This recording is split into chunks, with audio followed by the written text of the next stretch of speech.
Yo, this is Rampant Killer in the day,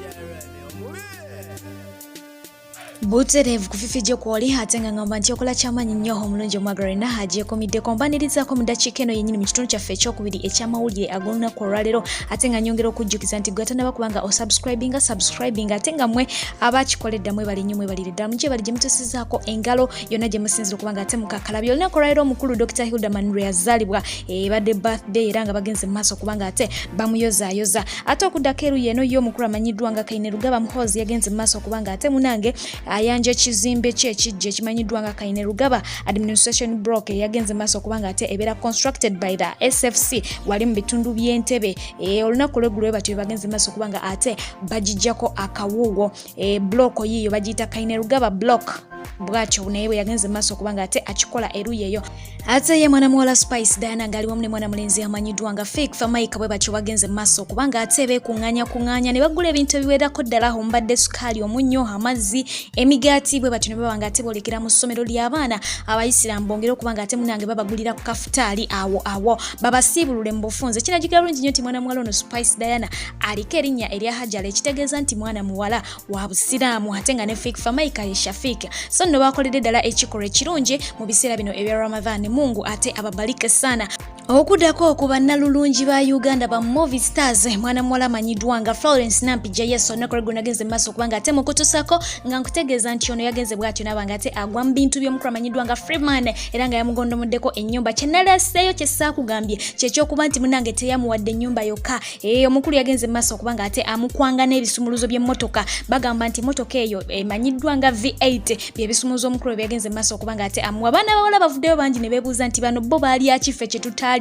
mujja kwongera okubinnyonnyoka okuddako ku mwana muwala amanyiddwa nga Momo 19 n'omwagalwa we amanyiddwa nga Kartel olugambo luno tuzze tululaba nga lutambula byonna gye byatandikira ne webiri era nga olugambo we lwava nti Kartel yalaba nga Momo 19 tava ku nnyonyi era oluvannyuma lw'okukizuula nti mwana muwala oyo yaswampatibwa naye bw'atyo n'asalawo aswampate mukwano gwe era mbu n'amukola olubuto ekyanyiza Momo 19 ne babeera nga basalawo baawukane wabula nga ate ababiri bano bavaayo ku mpewo ne babeera nga boogerako ku nsonga ezo ne bagamba nti bo tebanalowooza nako kwawukana tebalina buzibu wadde n'akamu n'akatono ddala era nga bali okay everything is okay naye wenjogeera essaawa eno oba wenjegeera essaawa eno mwana muwala amanyiddwa nga Momo 19 yagenze ku IG ye ngamba ku Instagram bw'atyo n'abeera nga adilitingayo buli kafaananyi akalimu Kartel kati ekyo simanyi kiki kitegeeza weewaawo ye Kartel akyalina Momo 19 mu full swing naye nga ye Momo yagenze dda n'aba nga ajjayo buli kimu ekyalimu Kartel bino byakina kukyala simanya kuwoowa byonna yajjeeyo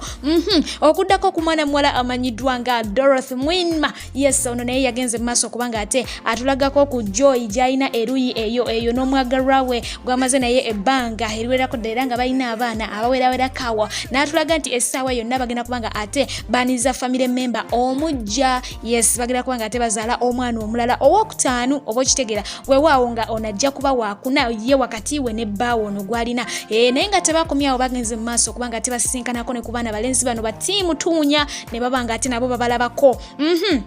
obulamu bw'abaana balenzi bano bugende ddala mu maaso okubanga ate bukyukira ddala anti mwana mulenzi amanyiddwa nga Bruno K ayongedde okubanga ate ateekamu ebirungo anti babagamba bawunya asazeewo abagogolo okuva Kagere okutuukira ddala ku Kaviiri akasembayo era ng'ono yabatutteko neeyo gye bakuutira amannyo balabe ku musawo w'amannyo era nga kigambibwa nti ono wakubanga abakolako obulamu bwabwe bwonna obusigadde weewaawo nga ba social media in-laws abawanda omuliro bo tebannaba kubanga bazikiza bangi batugamba nti kino kigenda kubaawo just week emu akavimbo kanako kutambulamuko ne Bruno atulage byagendo bakolera biki nti kajja kubaawo ko mu week emu yokka wabiti nga omanyi ebya Uganda nti week emu wenaggwako tetujja kuddamu kubanga ate tuwulira kubawunya ku story y'abawunya ejja kubanga ate nayo ekomye awo nga bikoze ki biwedde naye mwana mulenzi Bruno K ye akyagendera ddala mu maaso n'okubanga ate omulamu ataguvaako akyagutambulirako yes yavuddeyo n'atulaga nti balina project ne mwana muwala amanyiddwa nga Nava Gray era n'ategeeza nti buli kimu ekigenda okubanga kiva mu project eno basically akasente akagenda okuva mu project eyo ne mwana muwala oyo batudde ne bateesa ne bagamba nti yes ekivaamu kyonna bakimalire ku baana balenzi bano basobole okubanga ate munange babongerako ku ddaala eddala okitegeera obulamu bwabwe bwongerere ddala okukyuka bwe batyo bagenze mu maaso okubanga ate bakkaanya mu bufunze webale nnyo Bruno K olw'omutima ogw'omugazi yes nkusaba tekikoma ku bano bokka kubanga era waliyo bangi eyo abalina ebitone byabwe naye nga munange oba oliawo omukisa tebagulina Okuddako ku mukulu amanyiddwa nga Alex mukulu yes omukulu amanyiddwa nga Katolubwama yavuddeyo bw'atyo n'amutegeeza nti kye yakola ky'amaanyi nnyo nnyini ddala n'agamba abavubuka we batyo basaana nti wadde eddoboozi yaliyisa mwabo naye eddoboozi lyagendera ddala ne lituukira ddala wala ku bavubuka bangi eyo abaali bataagala kunaaba era n'abategeeza nti bo lwaki bagenda bwe batyo mu maaso okubanga ate bajja mu competition oba mu bantu nga bakimanyi nti bagenda kuzina naye ate ne bajja nga bawunya kwegamba asimidde ddala ekintu omukulu ono kyagenda mu maaso okubanga ate akola oyo nga ye Katolubwama asiima naye ate omukulu ono yes yabaddeko awo ku TV emanyiddwa nga BBS Telefina n'abaako obugambo yagenze mu maaso okubanga ate ayogera ng'abuuziddwa ku mukyala amanyiddwa nga Catherine Kusaasira kakati n'obugambo buno bwe yayogedde bwaleetedde bannayuganda bangi nnyo abadde bamutwala saketi tinkatinka wano ku social media okubanga ate batandika okumusuusuuta ne batandika okumuyita nti baby honey darling biki ababadde bamutwala nga keewoze ne bagamba nti bw'obanga bw'otyo bw'oyogera mu butuufu ate tukwagadde ne batandika okumusuusuuta sooka obeere nga ate weewulirirako gwo baluna Catherine Kusaasira oyo twasoma naye Mitala Maria oggi wange toyinza wawona nnyo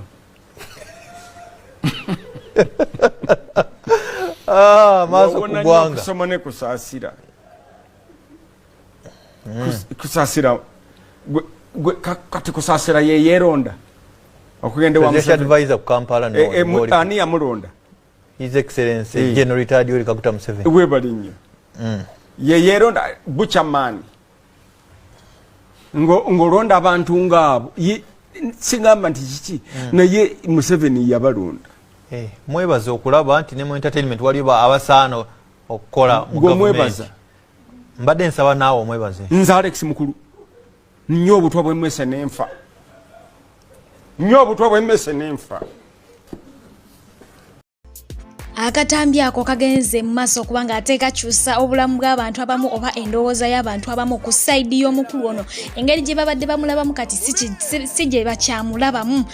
kansuubire nti ontegedde bulungi okuddako ku sayidi ya mwana mulenzi amanyiddwa nga Pasi Bagonza Alex yes yagenze mu maaso okubanga ate aleka wali obubaka ku Twitter ye ng'agamba nti mwenna bannayuganda abalina website abagenda mu maaso okubanga ate muwanika omuziki gw'abannayuganda naye nga temubasasula sente temubawaayo wadde n'ekikumi ekya Uganda bwe kiti ye music we Momo yo tayagala kubanga ate mumuteeka ku platforms zammwe ye ajja kumwekola ki ajja kumwekolera the moment omulabira tweet ye Momo yo ekintu ekyo nno kyayungudde omuwanvu n'omumpi era nga mbavuddeyo mwe mwabadde ne mwana mulenzi amanyiddwa nga Jeniel Zamba n'abategeeza nti yes ekintu kino we nakyogerako ne mumpita omulalu era nga bangi nnyo bannayuganda balekera okubanga baplayinga music wange ku website zaabwe balekera okubanga bate bakola ki kwegamba n'okunvuma ne banvuma naye nga nakyogerako si mu bubi wabula mu bulungi nagamba nti abantu bano bagenda ne bakozesa music waffe ne bamwanika ku website zaabwe ne bafunamu ssente ate ffe abamukoze ffe ne baba nga ate tebatusasudde batulesaawo mu bbanga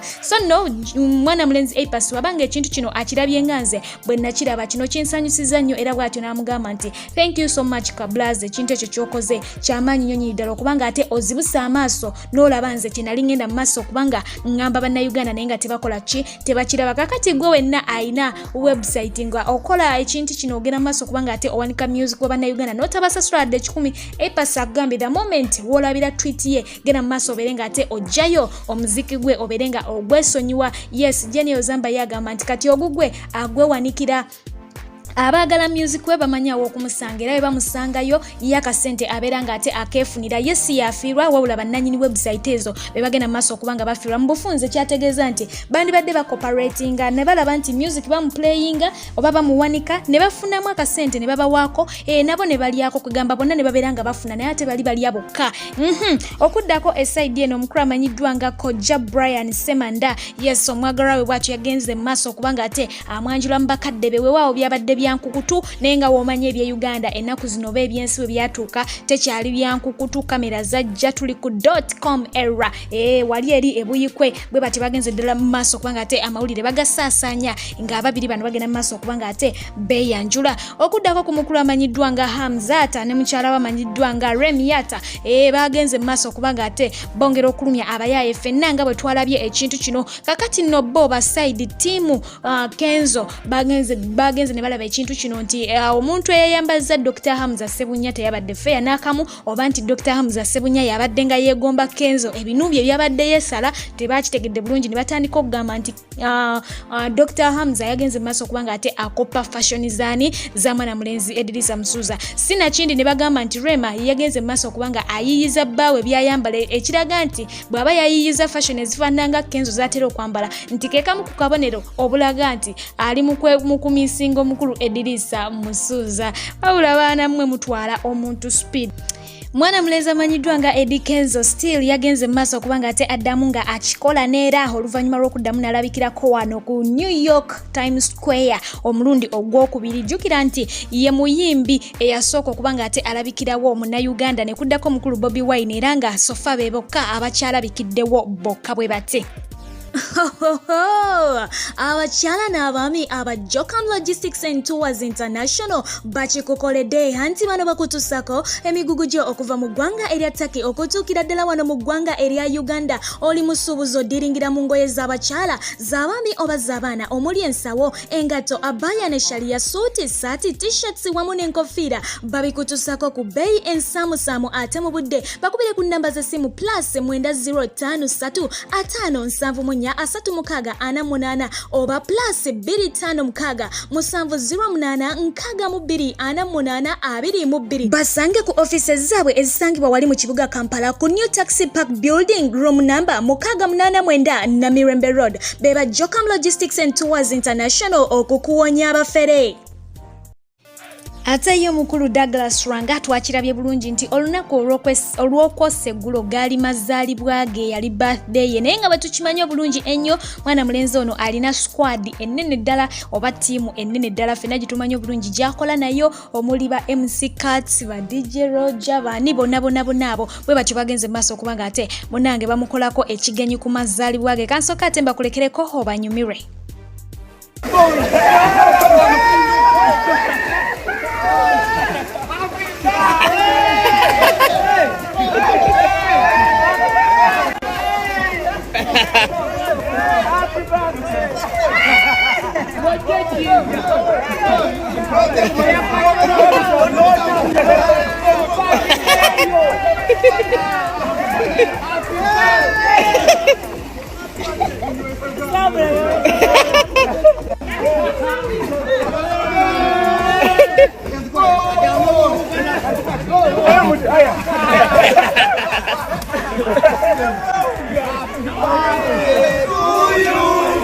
Happy birthday to you. Happy birthday, dear God. Happy birthday to you.